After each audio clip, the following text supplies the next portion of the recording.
Okay, thank you. We'll get started today with some background on the Hashgacha Protis, and we'll add some more to what we were saying before. Previous shiurim.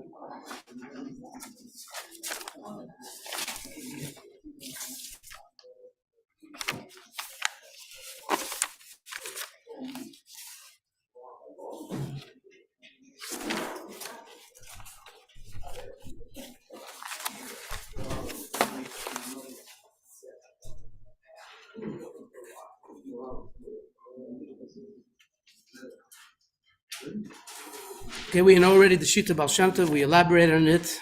Every little thing, every tiny an event that has to do with anything that exists in this world, that a person witnesses, or that even if it doesn't witness it, it's a lesson, and it's caused intentionally by the Eibishter controlling it, whether it's a little blade of grass or a leaf or anything else that happens, if it blows and it turns, shkoyach.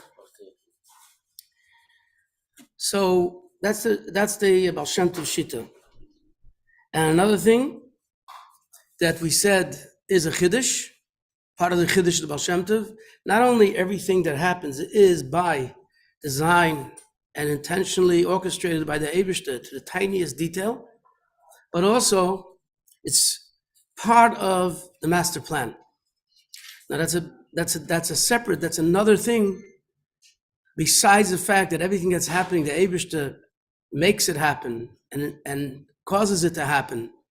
And there's a detailed involvement in the whereabouts and so on with every little thing. But we know that there's a master plan. We know the Eibishter created the world, and so on. Whatever else is the master plan for the creation of the world in general is Dira B'Tachtainim. But Avodah, Torah mitzvahs, to cause Yechudim L'mayla, and all these other things, these big, lofty, and high spiritual accomplishments that happen only from Avodah V'Yid down here. As we know, it says in Bereshis, right in the beginning, Rashi says that the Torah says Beis Reishis, that the world was created for two things, for the Yid and for the Torah and for the Yid. So these two things are a big chiddush of the Baal Shem Tov. Seeing something incidental, seeing something trivial, and knowing that the Eibishter is causing that thing to happen to whatever thing it is that it's happening with, the tiniest of the tiniest. As it says that there's a part of the day that the Eibishter is involved with feeding the world and taking care of all the creations.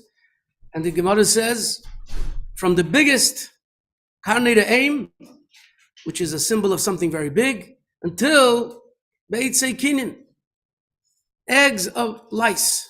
Now it's hard to see lice. How much more so is it hard to see the lice, the eggs that come from the lice? But the Eibishter is involved with every little tiny thing. And that's one thing. And another thing is, like we just said about the master plan, that it's all contributing. It's all very carefully orchestrated. And it's not just a random thing that's happening, that the Eibishter also dealt with that. The Eibishter also caused that to happen in its own realm, and in its own mission, and in its own purpose. The Chiddush of Baal Shem Tov, in addition to Hashgacha Protis and everything, is also that this little thing that's happening, whatever's happening with this little tiny creature, or big creature, is all contributing to the same goal, to the same plan, to the same mission. And the Rebbe talks about differences in the way we see in Tanya. That in Tanya, the Alter Rebbe is only referring to the idea in Shara Yichud V'Amunah. And the Rebbe is really referring to the creation of the world that's created from Yesh Me'ayin. And there's differences of opinions exactly how it works and if it's yesh me'ayin and it's happening all the time and all and not. But that's not really what we're talking about, the Baal Shem Tov Shita and this place in Shari Yichud V'Emunah. Now, we already touched on these details. Just to review quickly. There are those, and one of them is the Rambam, that say that when it comes to Hashgacha Protis, it's in the general creation, it's in the general species. Whether it's Tzemeach, or whether it's the other parts of creation, which is Chai and Doimim, it's all general. It's not specific. And then we have that there are those that say that it's only in humans, as we said in the beginning of the last year. And only with humans is it a very personalized Hashgacha Protis. That means it's focusing not only on the general existence of this particular species and controlling it in a way, it's more generalized, in a way that it's not specific, but it's, let's say, there has to be a certain species called sheep, flock. So generally, there has to be this and this many, but which one should exist and survive and which one shouldn't exist, or how many should be created, that's already the details that the Eibusher doesn't really get so involved in regarding the specifics, regarding each and every single one. And then the Rebbe brings a sefer called Shemer Amunim, the Talmud Ramaz, that there's nothing that happens by coincidence in the Torah. So what he's saying is that in Elam Hazeh, those things that don't receive any reward, again, he's generalizing with the three categories of Chai, Tzemeach, and Daimim. And it's through the Eibusher kind of appointed, it's by the Eibusher, and he's overseeing it, as it were, but it's handled, it's programmed, let's just say, in a way that the Sorim take care of it. There's Ayin Sorim of the Klipas Noiga, there's 70 ministers, there's 70 mazoles that are responsible for the detailed control and the detailed operation of these other species besides a human being. Except for the case when there's a connection to a human being. So in other words, whatever's happening to these different types of creations, Doimim, Tzemeach, and Chai, if it's something that it's for a human being, then in that case, there's more of a Hashgacha. There's a more hands-on, a more involved Hashgacha. And that's why we have to see it. It says the Shemer Amunim. It's more in a way that is generalized. And we find such a case, he brings that in a case of fish in the ocean,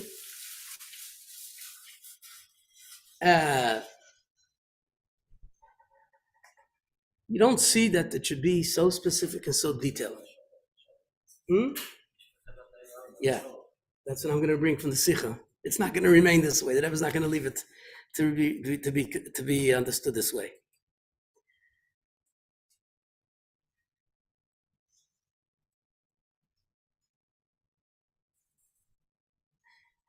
It's a more, when we say that there's something very specific and very detailed, nothing happens by coincidence, that's true.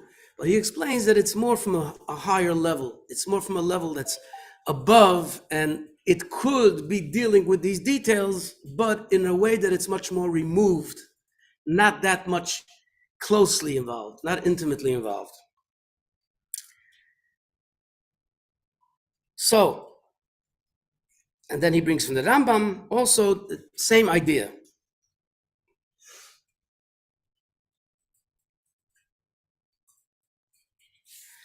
Let's go now to another opinion,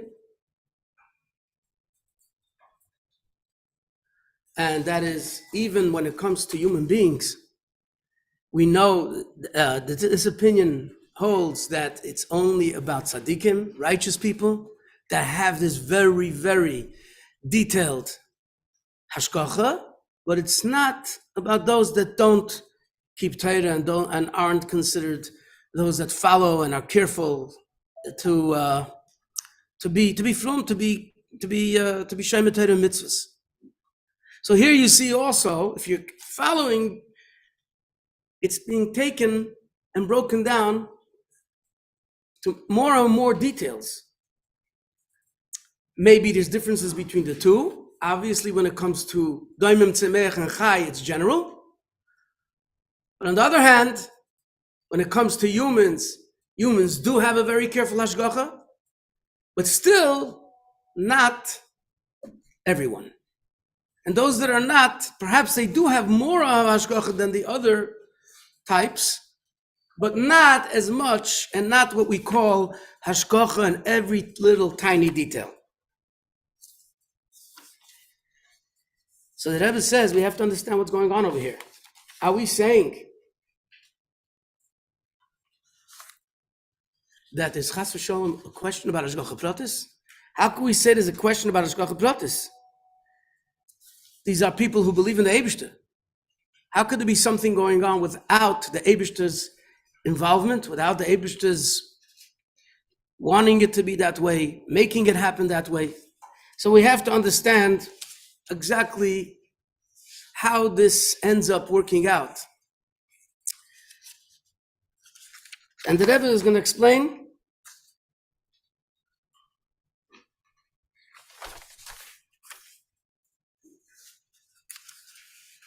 that the Chiddush of the Baal Shem Tov is that he says, it's happening all the time. And the Baal Shem Tov is basically talking about a very extreme type of Hashgacha Protis, proven by the faith and the belief that the Eibishter is recreating the world from nothing to something in such a way that it leaves no room to make any differences between different creations.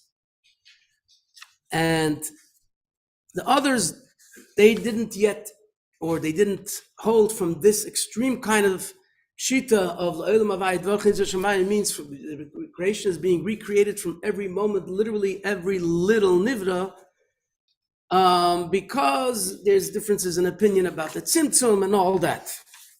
So what we come out with,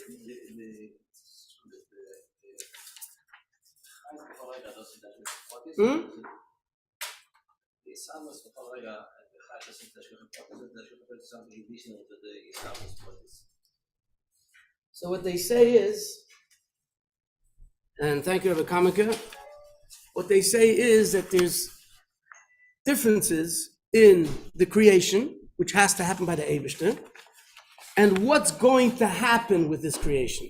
So there's a little bit, here there's a little crack. Of course, the Baal Shem Tov doesn't allow for any tiny little crack at all. The Baal Shem Tov, whatever is going on with it, just like whatever happens, that it should be in existence and should continue to exist. But what's going to happen with this thing after it exists, after it was created? Is it going to continue? Or is it going to be in such a way or in such a way? Is it going to be in this place or in that place? And so on. That's already left up to the mazalim. That's already left up to those things that we'd call the course of nature. And it's not mamish, like you're saying, there's no Hashgacha Protis, even specifically, because the Hashgacha Protis specifically is about its being created, but not so much of exactly what's going to be with this particular thing. All the details that could be, the variations that could be. And of course, Chassidus says, if you're creating a thing every moment, and that's such a strong foundation of what we believe, it's going to be a problem. And that's why Baal Shem Tov, again, that bases it on the world being recreated from nothing to something all the time. And there's no room. Baal Shem Tov doesn't leave any room for saying that that's on a higher level. Because once you could say it on a higher level, you mean the Eibush is running it in a way that it's not intimately involved in it. So you leave some room over there, but really that's not necessarily what they say. So there's a little room over here for that.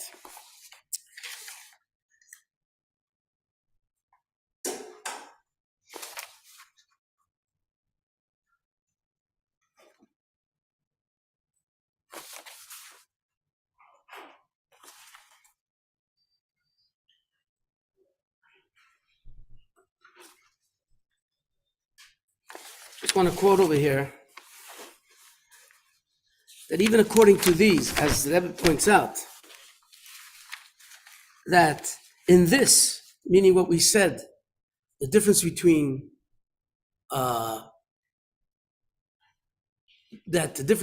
what happens to the thing and all that, and the difference between all the other different types, in this, there's a fundamental distinction between the Jews, even those who do not idol worship openly with God's purpose and the creation as a whole.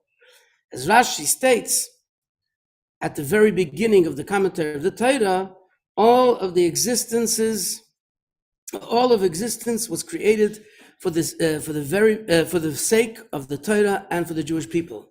They are the mediums who fulfill his desire for dwelling in this world, in the lower worlds.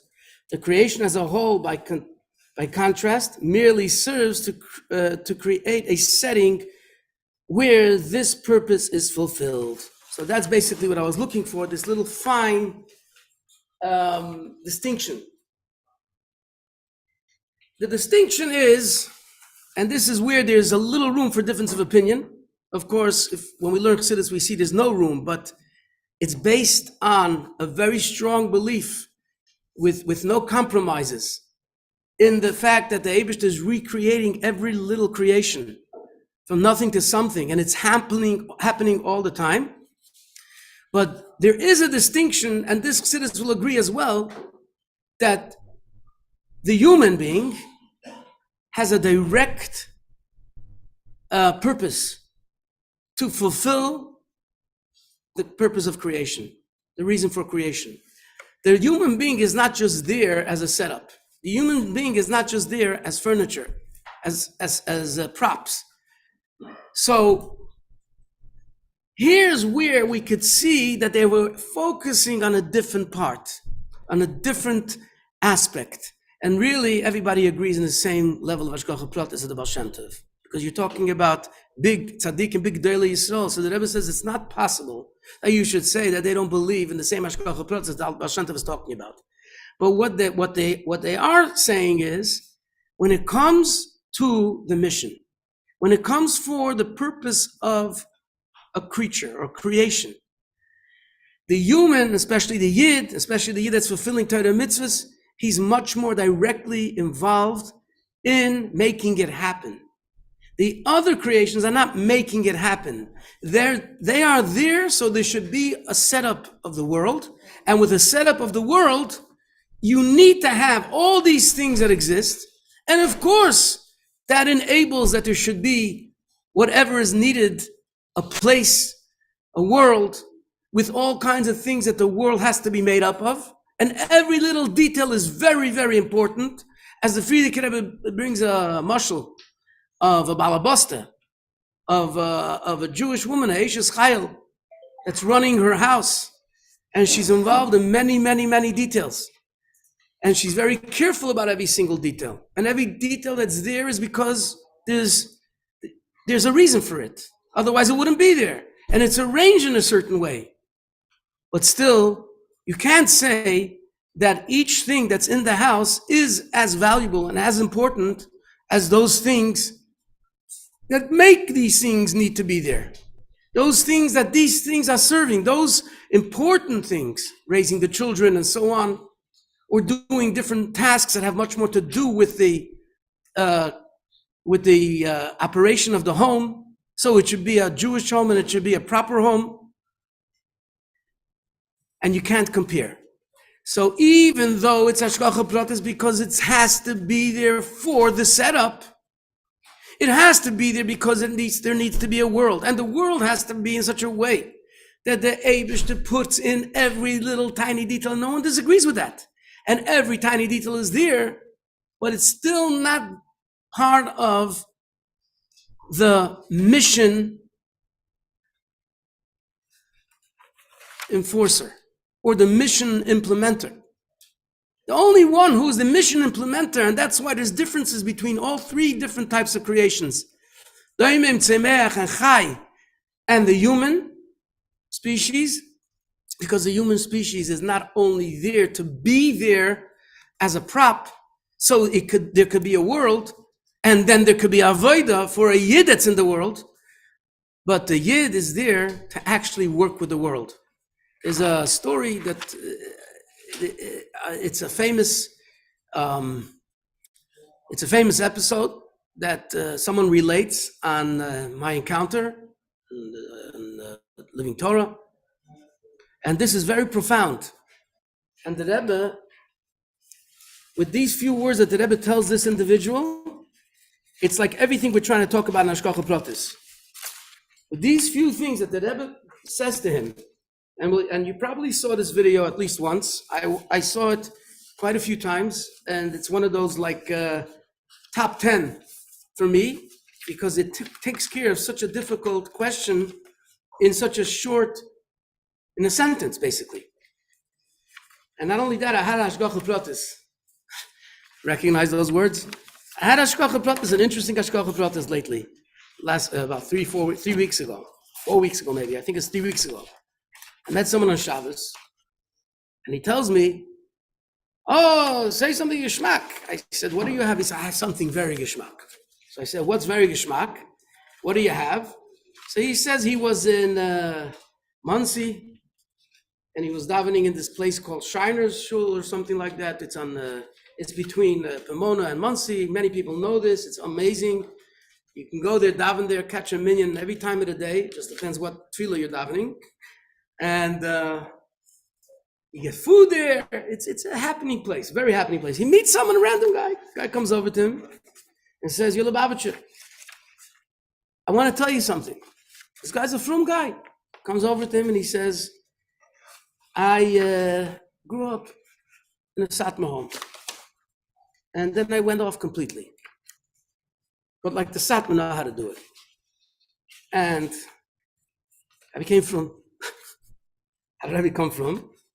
So he says, I was watching a video. And the video was about this person that comes to the Rebbe. And this is the video I'm talking about. His name is Lasky, actually. He was not frum. He grew up in a frum home, and he spoke Yiddish. And he had questions. He was mixed up completely. He was one of these close-knit followers, traveled with them, with a group called the Rolling Stones. And he had a long hair and leather,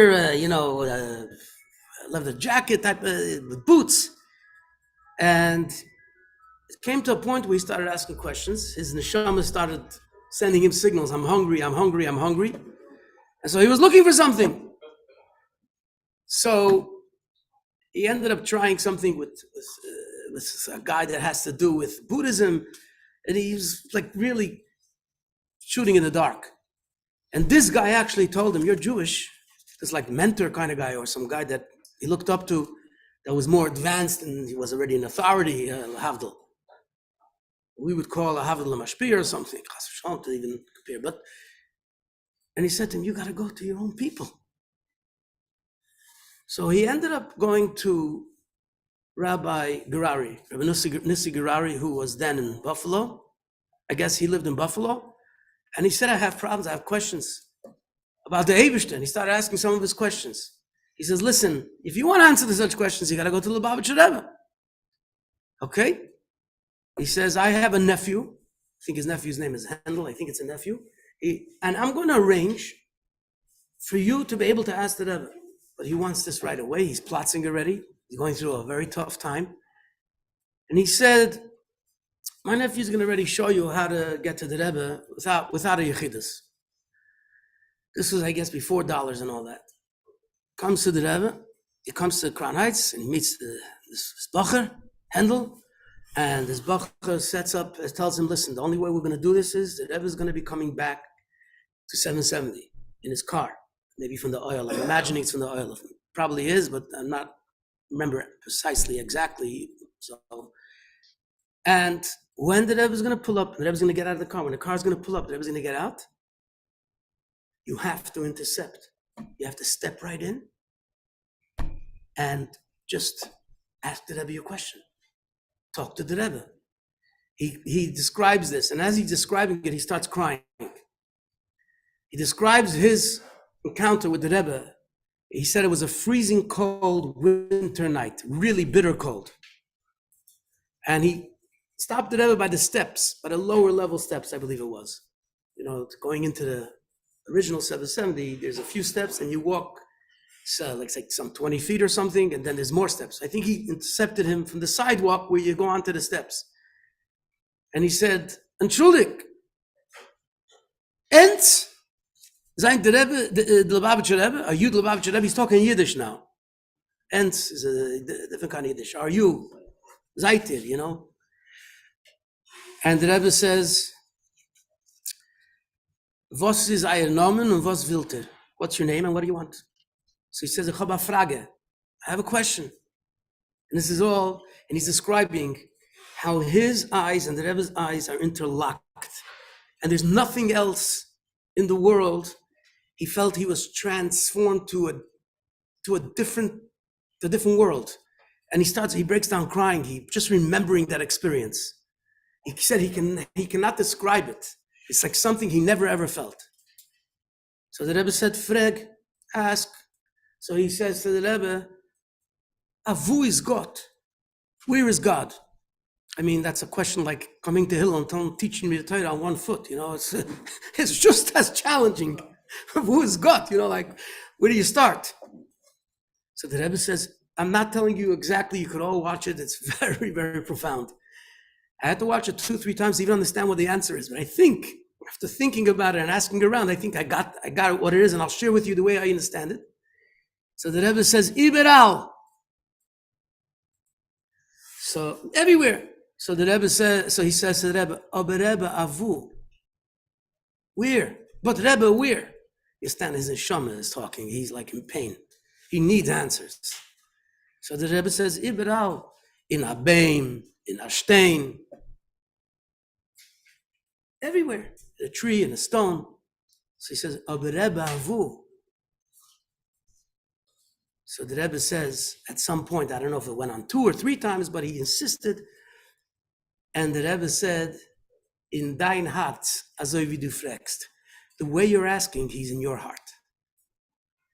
Then he says to the Rebbe, he has to understand there's so many people in this world. And if the Eibishter is everywhere and everything, what's the difference between a Yid and a Chinese and an Indian? He used some of these ethnicities. I think it was a Chinese and an Indian.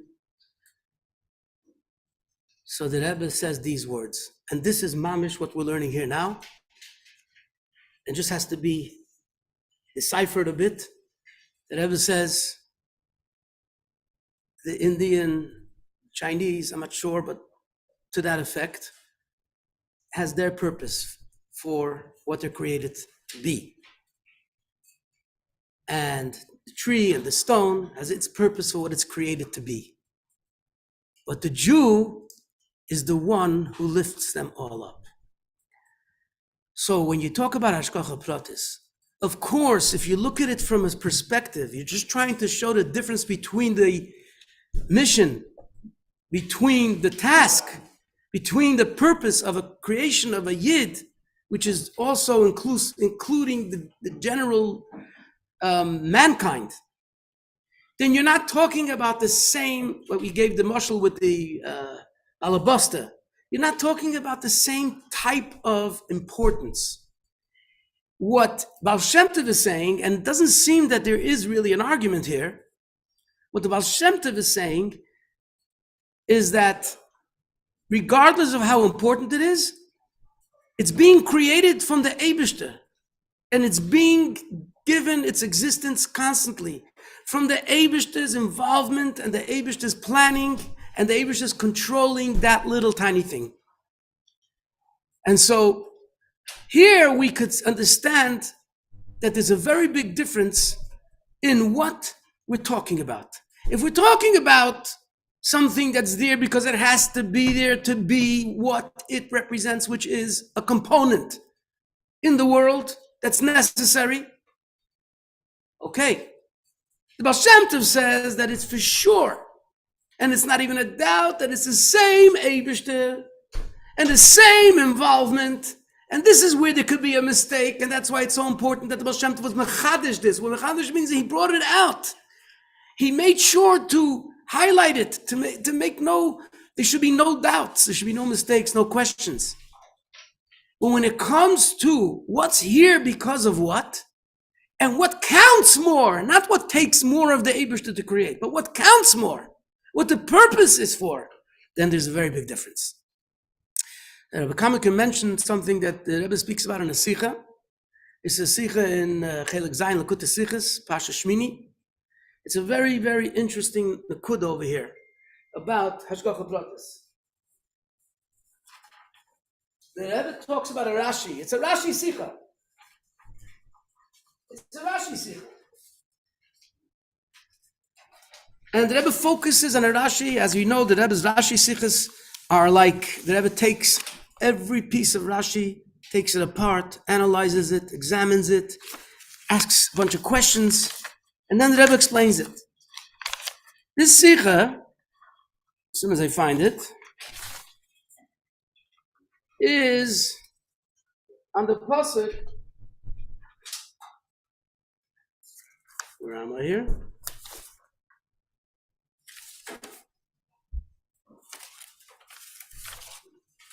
On the pasuk, ve'es hakois, ve'es hasholach, ve'es hayanshuf. These are different birds, and the pasuk is telling us whether it's kosher or non-kosher. Pasuk is actually listing the non-kosher because, as Rashi explains, the majority is not going to be listed because it's more to enumerate. But in this case, the birds that are non-kosher are much less than the birds that are kosher. But that's just mentioning that the pasuk is talking about those birds that are non-kosher. And Rashi says an amazing thing. Rashi says the reason why it's amazing is because the Rebbe is going to explain to us why this Rashi seemingly doesn't fit. Rashi quotes the word shalach, and he says, Pirshu Rabbi Seinu, Zeh hashele dogim min hayom. Our sages, they taught that this is referring to the bird that plucks fish out of the sea. I think it's known as a pelican or as a heron, something like that. Some say it's a seagull or something, but this seems to be what it's narrowed down to. And then the Rebbe says a question. Look, Rashi's skipping the first one. How come Rashi doesn't tell us about the kois? He only explains it after. So he's skipping the order. It says what's a kois, what's a shalach.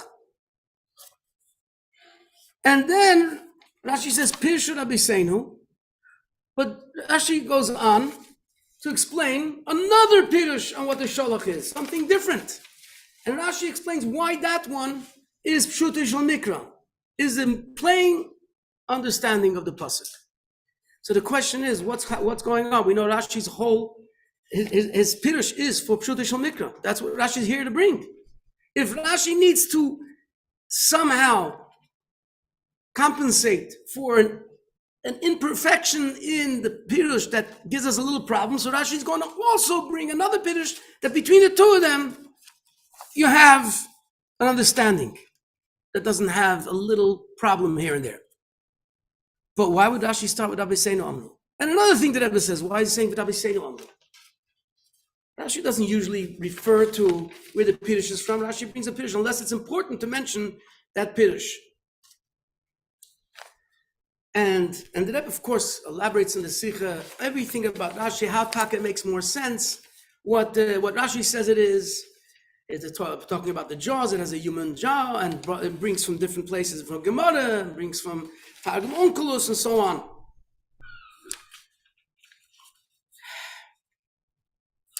So we go all the way to the end of the Sikha, and the Yener Shal Torah.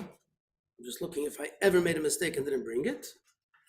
Hold on, 60, 64,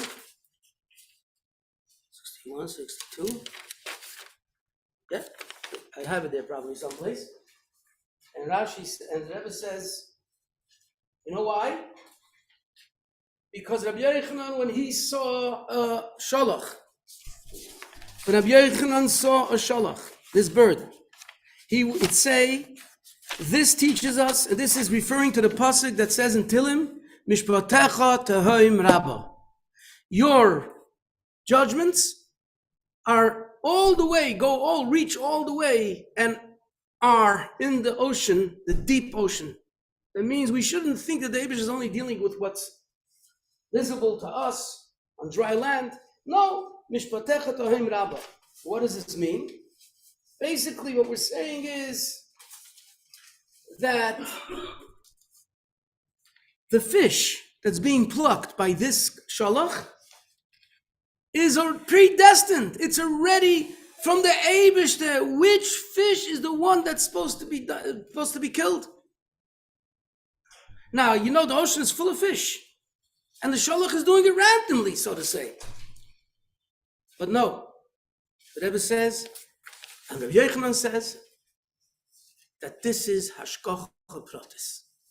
And the Rebbe continues and concludes the Sikha and says, besides the Rebbe brings in the Ha'ara on the bottom of the footnote that this is where the Alter Rebbe proves from this place, maybe there's other support also, but the Rebbe says the Alter Rebbe proves from here that Hashgacha Protis it also applies to the living species, the animals. And that's one of the things that we're focusing on about the degree of Hashgacha Protis. And so the Rebbe explains, that's why Rashi puts it first. Because Rabbi Seinu Amru, because our teachers taught us. What did they teach us? They taught us how to serve Hashem and how to see Hashgacha Protis in everything. And Rashi knows that when it comes to Hashgacha Protis, when it comes to something Rabbi Seinu Amru, and what is Rabbi Seinu telling us of how to fulfill our mission in this world, which is to see the Eibish's presence in everything, to reveal godliness. That comes first. And that's truly, truly amazing. And so this is with regard to what we were talking about before, that Kamika mentioned. The Rebbe concludes with bracha, and that's the end of the Sikha. So we talk about recognizing, we talk about seeing, we talk about connecting and revealing. There's another thing that's unique, that the person is able to fulfill his mission by recognizing, as we said before, by recognizing that this is his whole purpose for being here. In other words, he wouldn't be here, or this wouldn't have happened if not for this. And revealing that is revealing God in the world. And this is a special connection to Mashiach, the Inyan of Hashgacha Protis, as the Rebbe brings in many sichos and letters. The Mittler Rebbe already said that these days, or Baalei Esek, people who are out there in the world, they're not sitting in a kollel or in a yeshiva, they're not in the 4 cubits of Torah and Tefillah, they're not sheltered and secluded, but they're out there, which normally would be seen as a negative, or as not a negative, but a lesser degree of serving Hashem. And that is obviously true as well, because there's more challenges as the Yetzer Hara, coming in contact and meeting people that are non-Jewish and don't stand for the right things, and dealing with them and seeing them and hearing their Baba Mises. You have to try to make your Baba Mises more dominant, but your Baba Mises is Torah and Mitzvah, it's not Baba Mises. But if it's the Goy, you have to Shabbos Ben Yinayach, but still, you're in the world, and the world is not a beautiful place to be if you're not conditioned. And that's why the Misnagdim don't understand how we let Bachim go to Manhattan or to any places that are not protected. And the answer is very simple. First of all, the Rebbe's Koiches and the Rebbe's Brachas, as we see that this is an amazing thing, what goes on in the Mitzvah.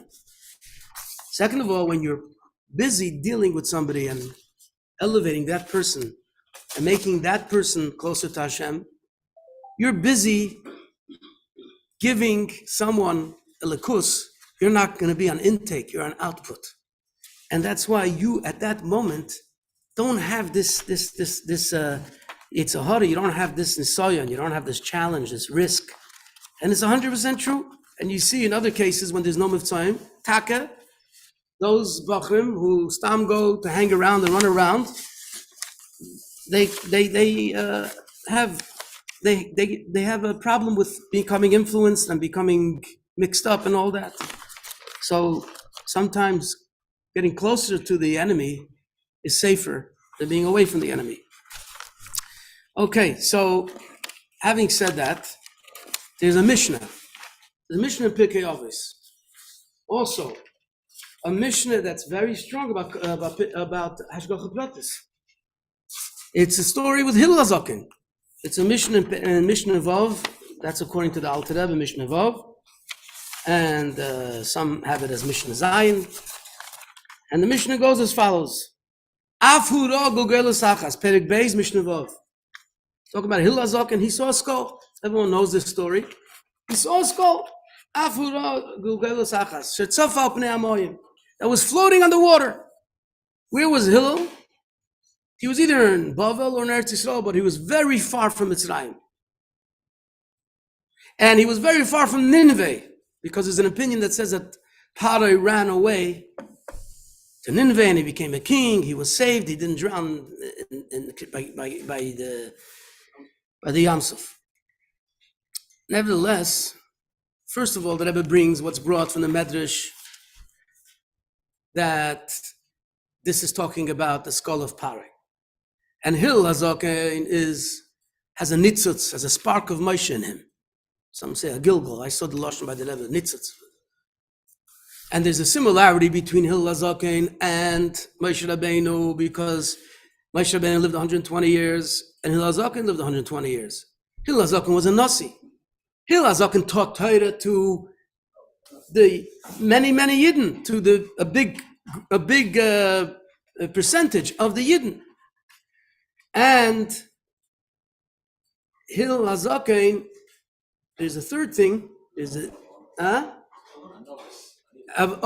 a big Anov. What would I do without you? It's arranged, it's a team. So he was a big Anov. Just like Moshe Rabbeinu, Torah says Moshe Rabbeinu was the biggest Anov. This Hillel HaZaken, he recognized the skull. Because Moshe knew the skull, and he's a nitzvah of Moshe, so he was able to see what skull this is. And he says to the skull, he's talking to the skull, and he tells the skull, Al da'ateift atfuch, because you drowned others, you were drowned. And then he adds, V'seif mitayfayach yitufun, and ultimately, those that drown you, they'll be drowned. So what is the lesson over here? The lesson is that we learn, and we see it from an occurrence that happens, not only from the fact that we know Midah Keneged Midah from so many places in the Torah. We see so many places in the Torah that the Meraglim, we just came from Shlach not too long ago, they died with the same type of death that they sinned with, and so on. You have many cases. But you see a Midah Keneged Midah playing itself out in reality. So what was the point of Hillel HaZaken telling this to Parai? He should have gone back to his yeshiva right away, as soon as he recognized what it was. And he should have said to the Talmidim, I just saw Hashgacha Protis. I just saw something that I was shown how the Midah Keneged Midah that the Eibishter pays with, I just saw it happening. He drowned others and he was drowned. And the Rebbe asks, why does he have to tell this skull, the Seifet HaFayich Yetufun, that and ultimately those that are not, those that drown you, they will be drowned ultimately. As if he's telling him, don't worry. And the answer is, he is telling the skull, don't worry. And Hillel HaZaken basically understood that this skull is in limbo. It's floating in rivers and oceans, and it's not going to its ultimate destiny. And the reason why it's doing that is because it's through this skull that the teaching of Midah Keneged Midah will be able to be taught. And so when Hillel HaZaken said this to the skull, Hillel HaZaken put the skull at ease, that now the skull was able to understand that it fulfilled its mission and it can be put to rest. And why did Hillel HaZaken answer or continue and conclude that those that drown you will drown as well? Because the skull was waiting for the other part to happen, just like whatever happened to it. And it wasn't resting, and it wasn't at peace. And that put it at ease. So it should know that whatever happened to it because of this same system is going to happen to the same thing that was done to him by others. There's also some say, and the Rebbe talks about it as well, that Hillel HaZaken was really saying the second part, the Seifet HaFayich Yetufun, to Yidden, which means it was a message to Yidden, it wasn't a message to the skull. Well, even though it's in the same Mishnah, and it's continuing to say what Hillel HaZaken said, but this is Hillel HaZaken teaching what he saw. One thing was to comfort the skull, the other thing was to tell the Yidden, you should know that with this rule of Midah Keneged Midah, we could be at ease in Golus because our enemies who did such harm to us are going to be destroyed. And it comforts the Yidden. So basically the Rebbe points out, we learn from this, even a skull of Parai. And we know Parai wasn't lightweight when it came to being a Rasha and being a representative of a very strong Klippa. Moshe Rabbeinu was afraid of this Klippa. That's why he says, Boyal Parai, come to Parai. I'll go with you, because Moshe Rabbeinu was afraid to go. It's a very, very powerful Klippa. It opposes a very high level of Dusha, so it has to be somehow, it's equal. In the negative, of course, which means it's terrible, it's worse than anything. In Kedusha, there's a level called Parai, which is a very high level of Kedusha, but it comes down as a terrible Klippa. That Parai says, who's Hashem? He denies Hashem. He created himself. He created the river that feeds Mitzrayim. And Parai was, he's called Hatanin Hagodl, the great serpent that crouches in its river, which means, again, a tanin is a reference to a snake, a klippa. We know that the Nachash is not a friendly guy in our parts. Okay, so the Rebbe says you have to know something. One thing is what that person is. Another thing is you have to keep in mind that if you have a chance to settle that person's pain, you have to do it to anyone. We're not talking about Parai now when he was while he was doing his evil. We're talking now about something that has nothing to do with who he is. Technically, it's hard to separate the two, but now it's a skull of a human being, a horrible human being, a terrible human being, but now he's not in that mode. He's not doing that now. Now it's a skull that has to go to rest, because everything ends up, whatever the rest is supposed to be. I think he went to a very juicy Gehenna, but it doesn't matter. He doesn't belong where he is now, because now he's not where he should be. And he was in the position. Why didn't he go to yeshiva right away? He's a Tana. He's learning Torah the whole day. Why is he spending time? So he was walking, and he saw a skull. As soon as he sees a skull, he said, let me get out of here. No. He stopped what he was doing. Why? Because Hashgacha Protis. Because he saw now that the Eibishter made it that he should see the skull. Because only he will recognize what that skull is and he'll know what he has to do for it. He also learned from it, Hashgacha Protis, that he has what to comfort the Yidden with, besides comforting the skull, which is Hashgacha Protis, that you have to put it to ease. Huh? Yeah.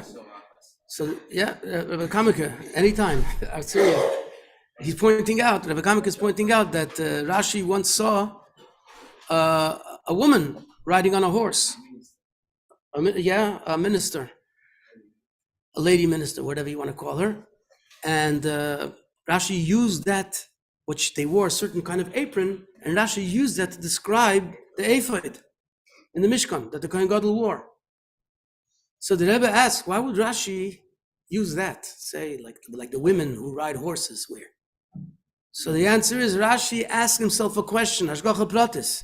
What was the question Rashi asked himself? Why was it brought min hashamayim that I should see this? There has to be something good that has to come out from this. So this is Rashi. We know Rashi is a big chassid. How many sikhs he's responsible for? I'm sure the Rebbe is learning now with Rashi, and the Rebbe is telling Rashi. Rashi goes, "How did you explain that?" Not that, but just a little on a lighter level.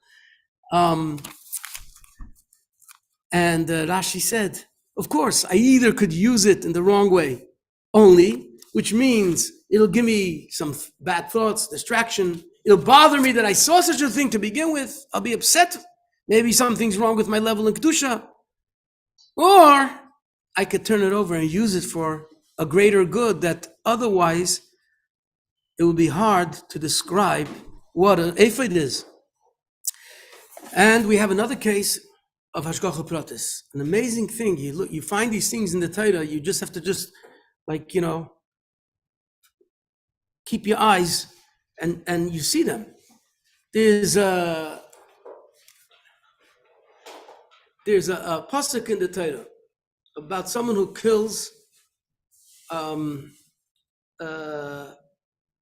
by mistake, unintentionally. A shoygeg. What's the din of a shoygeg? He's sent away to Miklat, to the cities of refuge. We're coming out to Elul very soon. We already say Ksivach Simateva. Hamisha Asa Ba'av is Gematria Ksivach Simateva, the Rebbe tells us. And the Rebbe says that you start saying Ksivach Simateva already in Av, in the beginning of Av. And Elul, one of the Rosh Tevas is Elul, is Ina Liyode V'Samti Loch. And what is that Torah? Torah is an escape. Torah is a refuge, a place where you could run away from the Yetzer Hara. When you learn Torah, you become uplifted. You become above all those things that drag you down. So, what happens, says the Gemara, if there's no witnesses? And therefore, if there's no witnesses, he doesn't get to go to Ari Miklat. You can't just run to Ari Miklat and say, I'm punishing myself, I'm going to Ari Miklat. It's not a punishment, it's a protection actually from the relatives. Because the relative has a right to kill someone that killed his relative, even unintentionally, as long as he's not in the Ari Miklat. But it is a Golus. It's called Golus. He can't just go to Golus. So how does he get Ari Miklat? Says the Gemara that the Eibishter makes it in Liyodeh. He's going to cause it to happen. Hashgacha Protis. Could you imagine that there's things that are going on that we have no idea what's behind it? But here the Gemara is giving us a little bit of a peek. And that says there's two people that meet in some place. They don't know each other whatsoever. It doesn't have to be that they ever saw each other. Maybe punkt. It could be that they did see each other. But we're talking about the idea. The idea is that two random people end up in the same place. One is on the ladder, and one is under the ladder, walking underneath the ladder. The one that's on top of the ladder falls onto the guy that's walking by underneath, and he kills him. He landed on him and he killed him. Who was the one that was walking underneath? It was the one who beforehand killed on purpose, but there were no witnesses. That means there's another case here which we're not even talking about yet, but we're bringing it into the picture because that's also what happened. So we have two people that need to get what they're supposed to get, but there were no witnesses, and the Eibishter takes care of it. And the Eibishter says, I'm going to cause it for you to have an appointment and decide you have to go to the city for something, for business or for healing or for whatever. And the other guy is going to be going to the city because he's fixing a sign. He works on signs. And somehow, by a storefront, and somehow he falls on the guy by mistake. And now there's two witnesses. What does he get? He gets golus. He slipped. It's not his fault. He didn't do anything to cause it to happen, because you have to be careful with a shoygig. There's a whole bunch of dinim in Gemara Makkos. So he slips and he falls onto this guy. He kills this guy. The guy that was killed was someone who killed someone before, some time ago, however time ago, long time before, or last week, or day before, it doesn't matter. And he is killed because he deserved death, but Bezdin can't do anything because he doesn't have Edus, because there's no Edus. And the guy who slipped and fell onto him goes to Golus, because now there are witnesses. And now we see how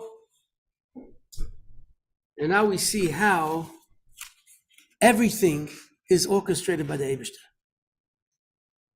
We have to be able to see these things, how they play themselves out. Here you need Tanoim, Amiroim, you need big tzaddikim to tell us.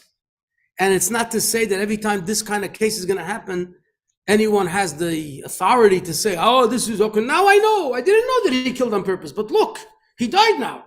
Obviously not. But so many things like this happen. We have to know that we have to keep our eyes open to those things that we could connect and we could put together. Just to conclude,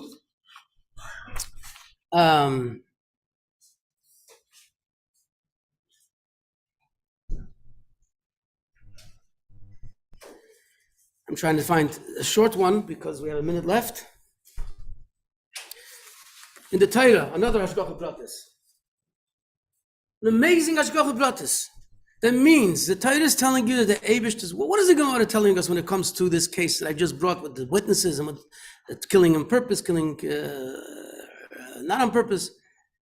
It's telling you that everything is by design. This is the only way everything is happening in this world. With every person, with every creation, with every creature, with everything that exists, there's that same evolving, planning and creating and causing. But we get a chance sometimes to see that what happens is not always visible unless we look deeper. So the Torah shows us some cases that maybe we wouldn't have known that, but the Eibishter will make things happen that we should know. So we talked about in Parshas Kairach that the Yidden had to go through the enemies, and they were walking on the mountain, and the enemies were hiding in the mountains, in the cavities of the mountains, and on the other side, the next mountain next to it, there was a little valley, there was a little space between, they were walking between that space, and the mountains moved together, and the protruding part went into the cavities. That means the one that was the